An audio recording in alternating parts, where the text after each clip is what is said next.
ये मैं कभी वैसे मुझे बहुत कम इनविटेशन मिलते हैं, लेकिन जो भी मिलते हैं अधिकतर मैंने गांधी और अभी-अभी अम्बेडकर पर बोला हूँ।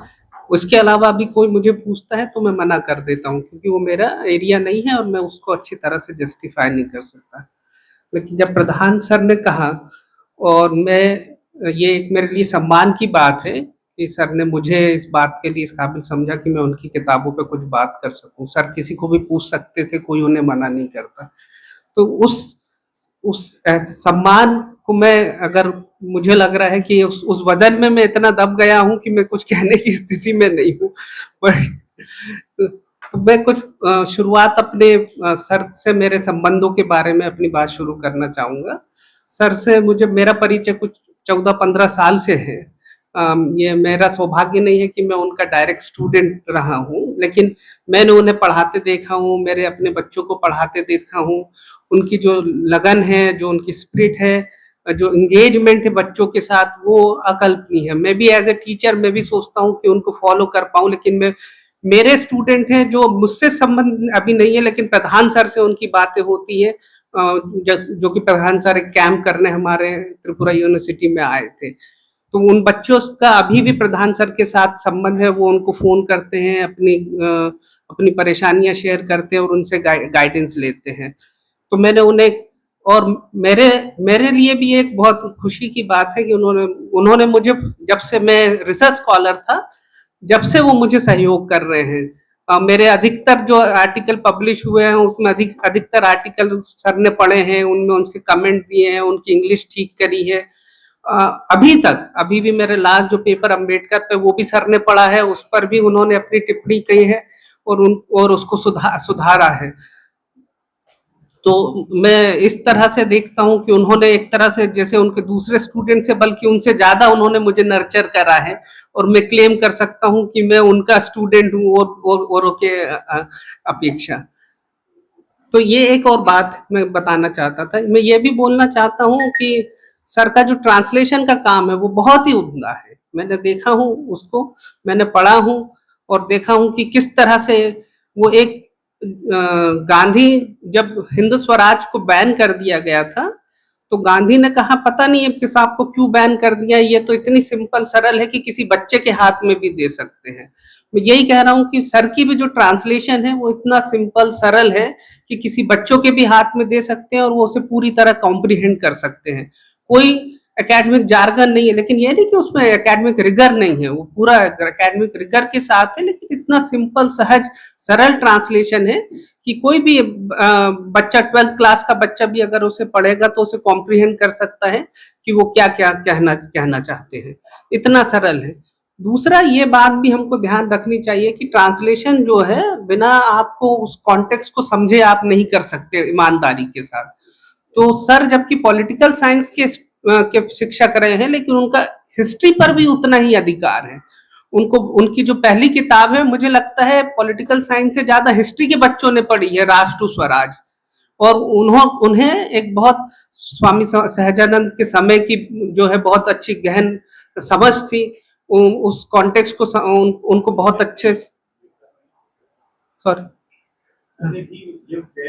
ये हाँ, सो उन्हें इस तरह से उन्होंने जो ट्रांसलेशन करा है वो बहुत ही नेचुरल सहज है कि आप समझ सकते हो कि जिस व्यक्ति ने ट्रांसलेशन करा है उसे उस जगह की, उस आंदोलन की, भारतीय समाज की और उस समय के नेशनल मूवमेंट की एक बहुत ही महीन गहन समझ है, जिस आधार पर उन्होंने इस ट्रांसलेशन को जो संपन्न किया है।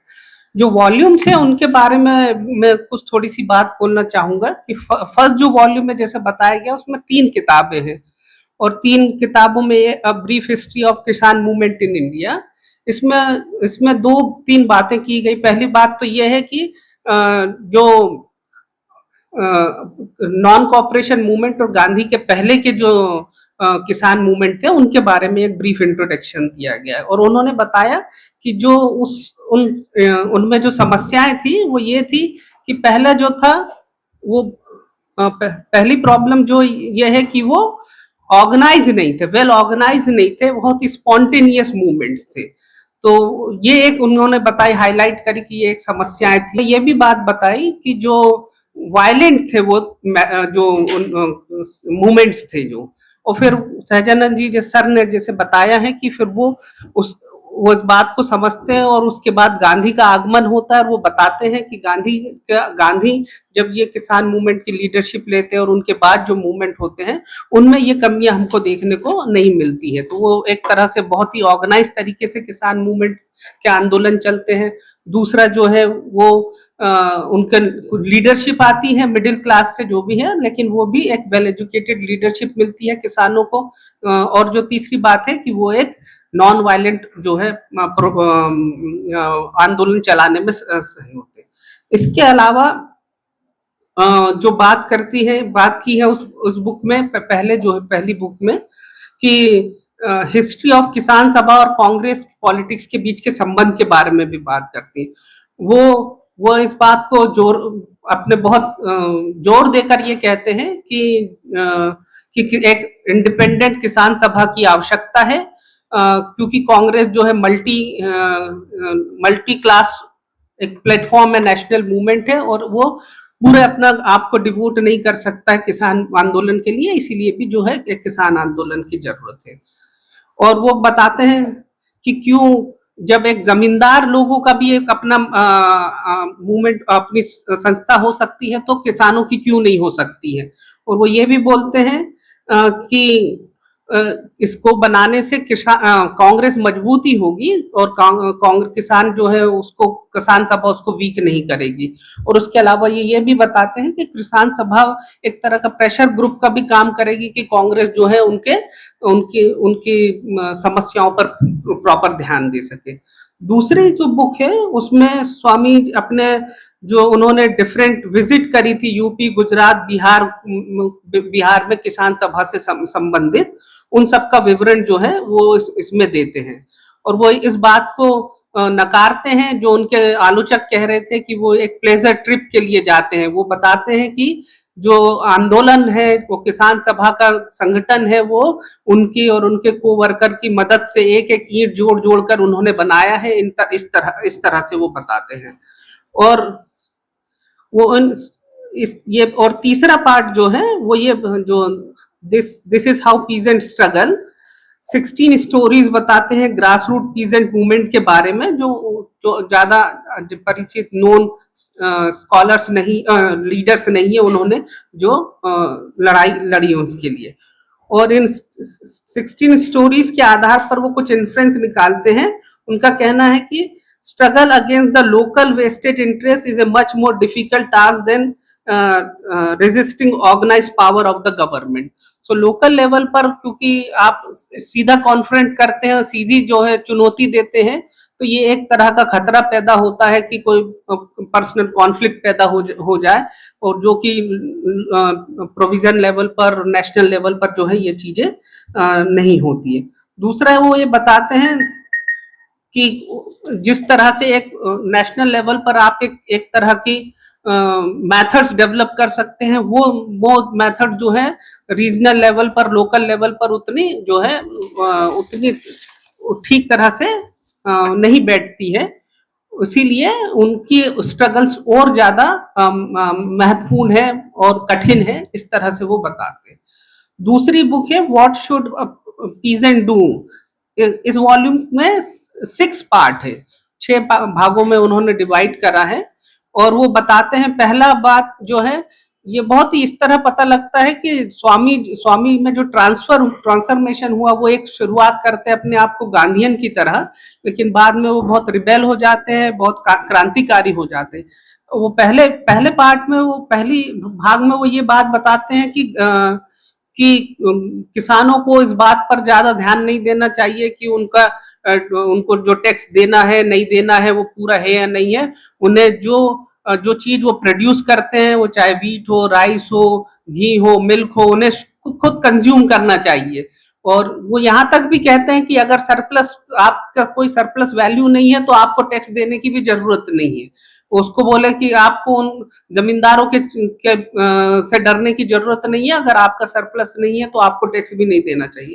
और दूसरा जो बात जो सामने मुझे चकित किया था, वो एक स्वामी असल में कह रहे हैं, एक रिलीजियस पर्सन, जब वो प्रश्न पूछते हैं कि why do peasant not rebel, वो बड़ा ही एक अनएक्सपेक्टेड सा आंसर देते हैं। वो ये कहते हैं कि पीजेंट नहीं रिबेल कर पाते हैं क्योंकि वो गॉड में विश्वास करते हैं और डेस्टिनी में विश्वास करते हैं। ये एक, अगर एक स्वामी की तरफ से, एक मॉन्क की तरफ से इस तरह का आंसर आया तो एक सरप्राइजिंग है, लेकिन वो बहुत कठोरता के साथ ये किताब में प्रधान सर बताते हैं कि वो ये कहते हैं कि गॉड जो है वो इस जो एग्जिस्टिंग अनजस्ट पैटर्न है, सिस्टम है, उसको जस्टिफाई करते हैं। इसीलिए हमको उस तरह के भाग्यवाद में और ईश्वर में विश्वास नहीं करना है, और हमको मटेरियलिस्टिक अप्रोच लेना है और देखना है कि जो हम जो है उसका विरोध कर सके या ना कर सके। ये बात उन्होंने बताया।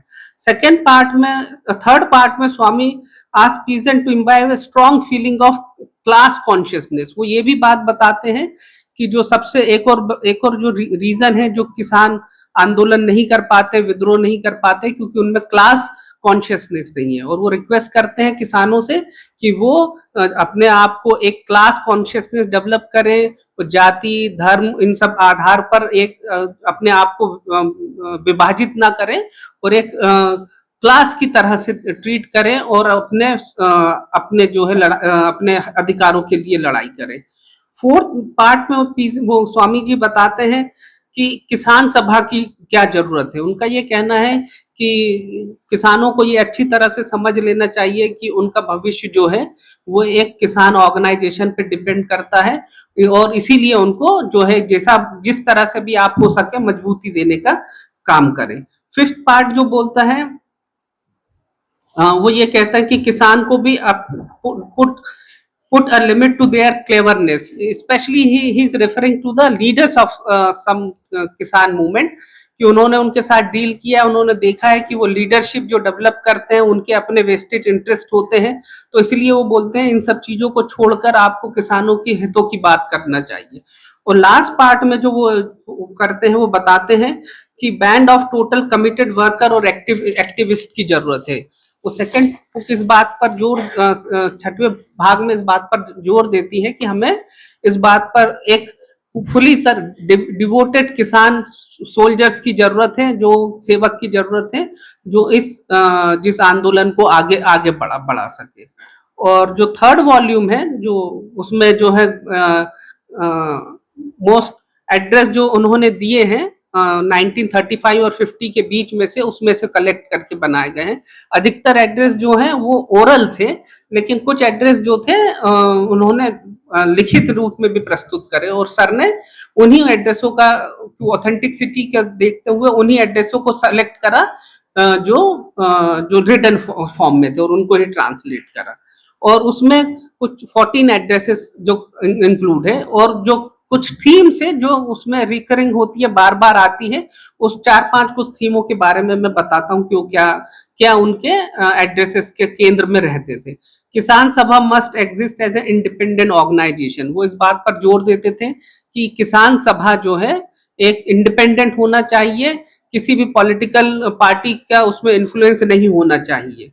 ही refers to charge the Kisan Sabha had become a handmaid of the communist. वो इस बात को भी नकारते हैं कि किसान सभा को इस बात पर ध्यान देना चाहिए कि वो किसी एक पार्टी, स्पेशली कम्युनिस्ट पार्टी के हाथ का खिलौना ना बन जाए। वो जमींदारी एबोलिशन की बात भी करते हैं विदाउट कंपनसेशन। वो ये उनके एड्रेसेस में बार बार ये बात आती है कि वो इस बात पर जोर देते हैं कि जमींदारी का उन्मूलन होना चाहिए और उन्हें कोई कंपनसेशन नहीं थे। ये जैसे बताया कि उनके रेडिकल्स व्यूज थे। वो ड्रास्टिक रिडक्शन ऑफ लैंड और इरिगेशन रेंट के बारे में भी बात करते हैं। इन अपने जो उनके एड्रेसेस है उसमें वो इस बात पर भी जोर देते हैं कि लैंड रेंट और इरिगेशन लैंड जो है कम होना चाहिए। वो अहिंसा के विचार को भी चुनौती देते हैं। वो ये कहते हैं कि हमें कोशिश करनी चाहिए कि जो बातें अहिंसा से सिद्ध हो सके हमारे, तो उन्हें अहिंसा के रूप में ही, अहिंसा को ही हमको वो कांग्रेस की तरह ही एक अहिंसा को पॉलिसी की तरह एक्सेप्ट करना चाहते थे। वो एक क्रीड के रिलीजियस क्रीड की तरह उसको स्वीकार नहीं करते थे।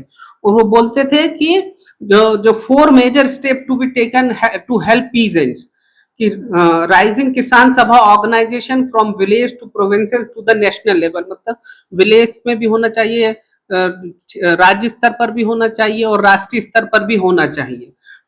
और to build up a brand of committed kisan sevak. वो इस बात पर भी ध्यान देते हैं कि बिना कमिटेड एक ग्रुप ऑफ पीपल जो पूरी तरह अपनी जिंदगी उन्होंने किसान के लिए डिवोटेड की है, इस तरह की अगर हम फोर्स तैयार नहीं कर पाएंगे तो हम अपनी जो किसान और मजदूर राज की जो कल्पना करते हैं वो पूर्ण नहीं हो पाएगी। और वो एक किसान फंड की जरूरत को भी हाईलाइट करते हैं और वो ये बताते हैं कि किस तरह से फंड की जरूरत होगी और हमको उन फंड को किस तरह के उचित माध्यमों से ही कलेक्ट करना होगा, और उससे जुड़े स्ट्रगल्स के बारे में भी वो हमें बताते हैं। और लास्ट जो वॉल्यूम है ये हमको कुछ जो उन्होंने कुछ एसेस लिखे हैं उनका कंपाइलेशन है। उसमें भी जैसे हमारे प्रीवियस स्पीकर ने बताया, इसमें भी मुझे लगता है कि ये इंट्रोडक्शन में प्रधान सर बताते हैं कि जो उनकी शुरुआत की राइटिंग थी, जो उन्होंने भूमिहार ब्राह्मण परिचय और एक और उनका जो जर्नल निकलता था उसके, और जो रिलीजन से जुड़ी हुई राइटिंग थी उनका उन्होंने इसमें इंक्लूड नहीं करा। और मैं सोचता हूँ कि ईश्वर सर को इतनी अच्छी हेल्थ दे कि वो शायद एक और वॉल्यूम जो उन्होंने कहा जो छूट गए हैं और जो मैं बता रहा हूँ वो छूट गए, उनको भी ऐड करके जो है एक नया वॉल्यूम्स बना पाए। I am really sorry.